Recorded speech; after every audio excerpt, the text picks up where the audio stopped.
They have everything they can carry on their farm's tractor, arriving in Lashkar Gah, the capital of Helmand province. Like thousands of others, Mohammed Wali says he had no choice but to leave home because of the fighting.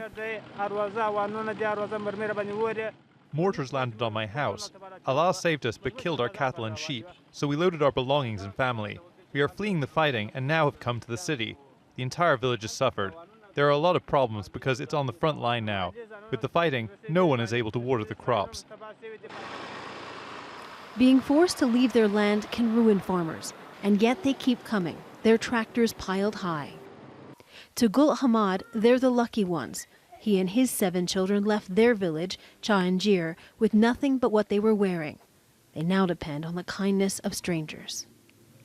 We did not bring anything with us, not even a blanket or clothes. We just took our children's hand and fled from there. We're living in this mud house. We're grateful to the people here. They gave us water and tea. Some gave us a glass, a plate, and a pot.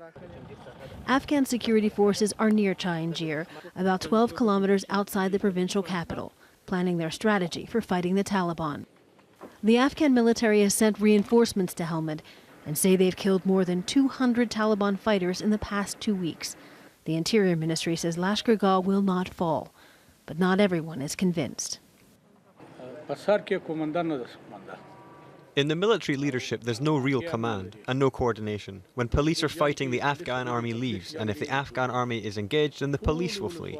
In some areas, they might have engaged, but they deserted all the districts without firing a shot. They left the areas to the Taliban. The Taliban governor issued a statement telling the military to give up.